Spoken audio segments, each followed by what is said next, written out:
알지 못하되 나는 아노니 만일 내가 알지 못한다 하면 나도 너희같이 거짓말쟁이가 되리라. 나는 그를 알고 또 그의 말씀을 지키노라. 너희 조상 아브라함은 나의 때 볼 것을 즐거워하다가 보고 기뻐하였느니라. 유대인들이 이르되 네가 오직 50세도 못 되었는데 아브라함을 보았느냐. 예수께서 이르시되 진실로 진실로 너희에게 이르노니 아브라함이 나기 전부터 내가 있느니라 하시니 그들이 돌을 들어 치려 하거늘 예수께서 숨어 성전에서 나가시니라.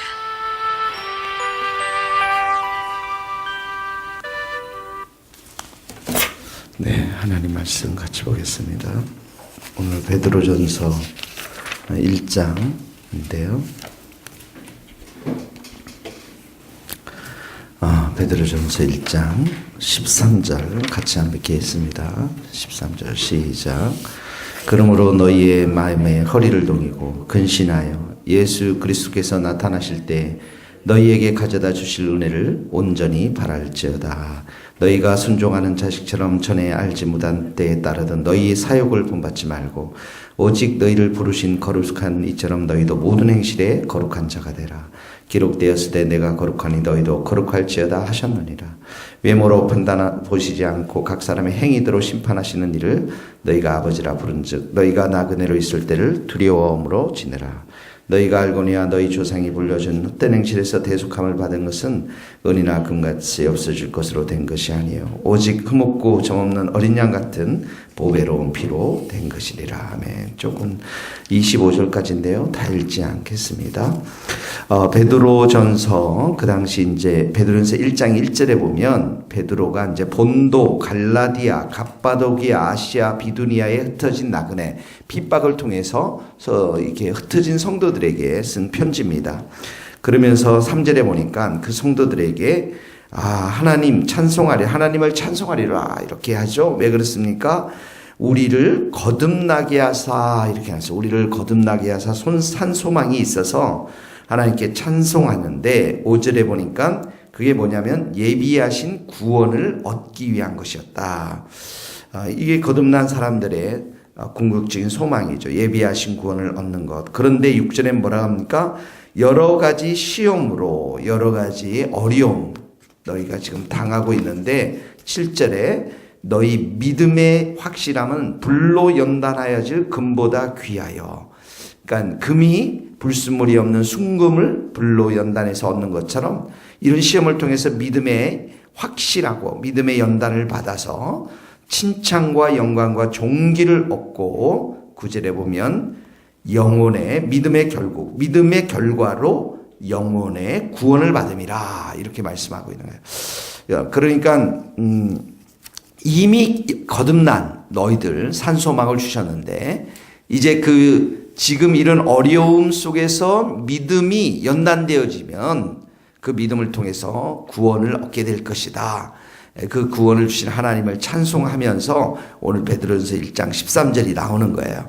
그러니까 13절에 그러므로 이미 구원을 받았으니까 또 너희들이 믿음을 가지고 연단을 받고 영원히 구원받을 거니까 그러므로 첫 번째 할 게 뭐냐면 너희 마음의 허리를 동이고 근신하라. 여기 마음의 허리를 동인다라는 말은 뭐냐면 일꾼이 일하기 위해서 허리를 동인다는 말이에요. 일꾼이 일하기 위해서 허리를 동이는 것. 그러니까 마음을 다 잡아라 이런 말입니다. 마음을 다 잡아야 한다. 그 다음에 근신하라는 것은 영이 깨어 있다라는 걸 말합니다. 이 근신 이렇게 나와 있는데 실제로는原文에 보면 영이 근신한 것, 영이 깨어 있는 걸 말합니다. 근데 왜 마음을 다 잡고 이렇게 영이 깨어 있어야 합니까? 예수 그리스도께서 나타나실 때 뭘 말합니까? 재림을 말해요. 재림 때 너희에게 가져다 줄 은혜, 재림 때 너희에게 가져다 줄 온전한 구원을 너희들이 바라야 한다라는 것입니다. 그래서 첫 번째로 이 베드로가 말하는 것이 베드로전서에서 말하는 게 주님의 재림에 대한 소망을 가져야 한다는 거예요. 주님의 재림, 그러니까 주님의 재림의 은혜, 예수님의 재림의 소망을 가져야 되는데 그러기 위해서는 마음을 다 잡고 그 다음에 영이 깨어 있어야 한다라는 것입니다. 그게 첫 번째입니다. 두 번째는 뭐냐면 두 번째는 15절에 보니까 너희를 부르신 거룩한 이처럼 너희도 모든 행실에 거룩하라. 두 번째가 거룩한 모든 행실에 거룩한 자가 되어라. 자, 16절에 내가 거룩하니 너희도 거룩할지어다. 이렇게 나오죠. 우리가 이미 거룩한 자예요. 하나님의 거룩한 백성인데 우리 존재 자체는 거룩한 백성이 되었어요. 그럼 뭐가 우리가 거룩해져야 됩니까? 행실에 있어서. 그래서 15절에 보면 모든 행실에 거룩한 자가 되어다. 모든 행실에 뭡니까? 이게 말이나 우리가 일이나 언어나 놀이하는 거나 먹는 거나 또 직장, 가정, 또 남녀가 사랑할 때 모든 것에 있어서 너희가 이제 모든 행실을 거룩하게 가져라는 것입니다. 왜 이 모든 행실에 거룩함을 갖는다는 것이 14절에 보니까 사욕을 본받지 않는 것. 사욕이 뭡니까? 욕심, 욕망을 따라 살지 않는 것을 말하고요. 왜 우리가 모든 행실에 거룩함을 가져야 됩니까? 17절에 보니까 하나님이 외모로 보지 않고 각 사람의 행위대로 심판하기 때문에 행위에 대한 동그라미를 치시고 15절에 모든 행실에 대해서 동그라미를 치시고 이 거룩한 자처럼 살라, 거룩하게 살라라는 게 17절에는 나그네로 있을 때 두려움으로 지내라 이런 말이에요. 두려움으로 지내라. 나그네의 삶이 끝나면 행위대로 심판이 있기 때문에 그렇습니다. 자, 그리스도인들에게는 행위의 심판을 해서 지옥에 가고 천국에 지옥에 가는 게 아니죠. 그리스도인들은 어떻게 합니까? 그 행위대로 상급이 주어지는 겁니다.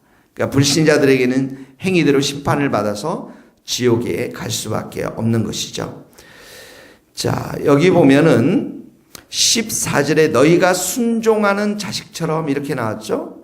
믿음이라는 것은 순종으로 나타나요.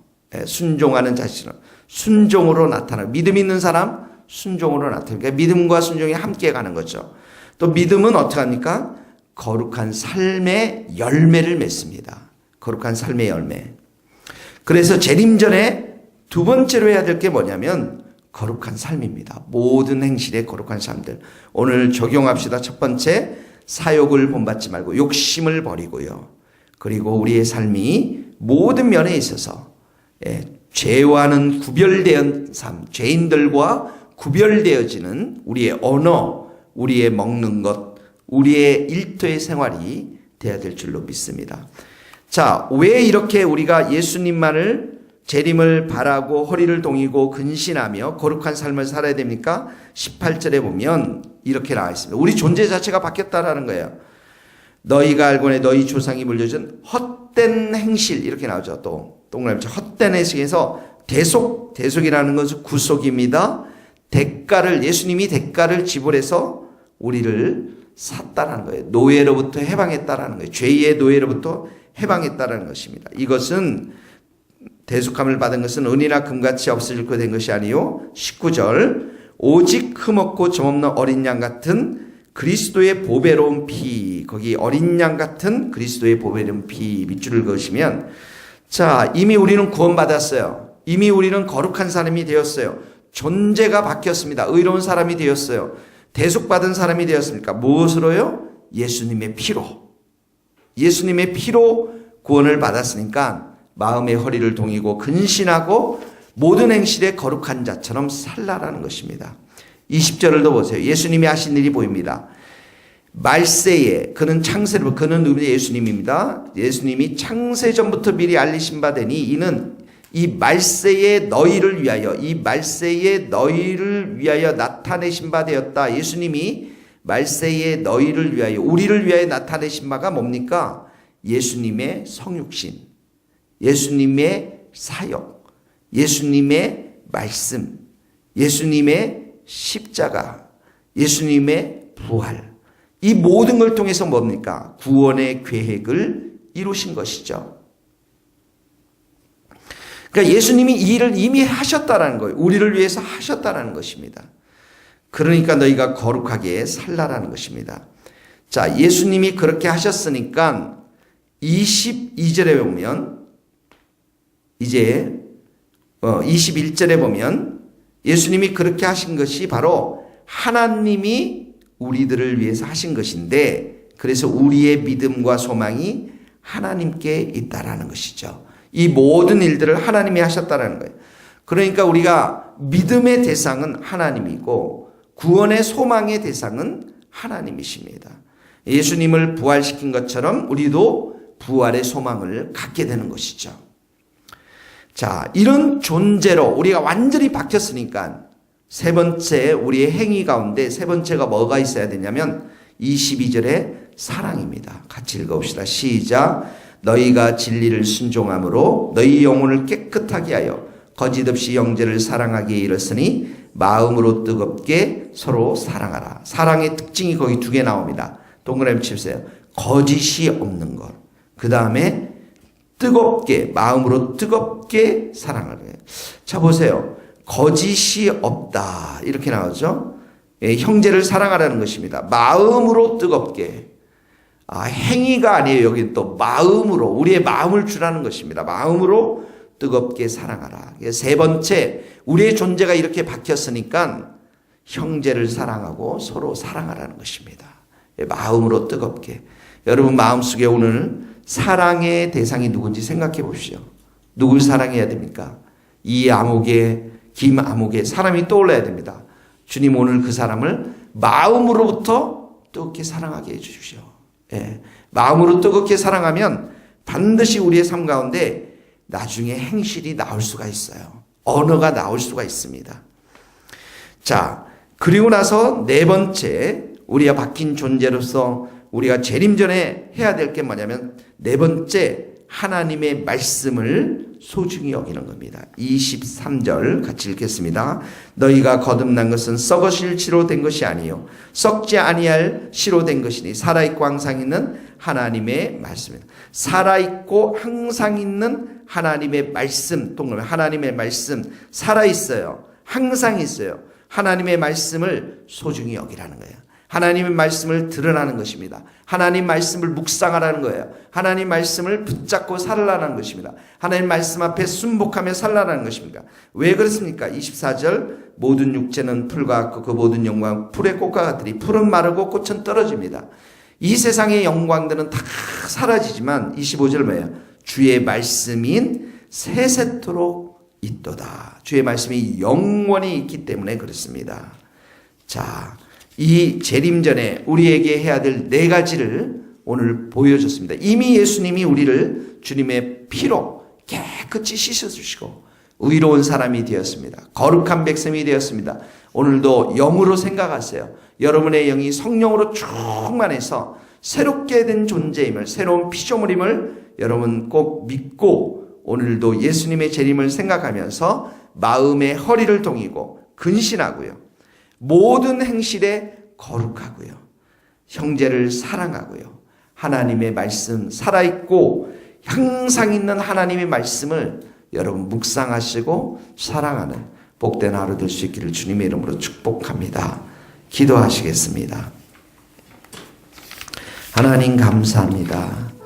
우리를 구원하여 주신 하나님 아버지, 예수님의 그 거룩하고 귀한 보배로운 피를 우리를 위해서 흘려주셔서 자녀 삼으시고 대속의 은총을 베풀어 주신 주님 감사합니다.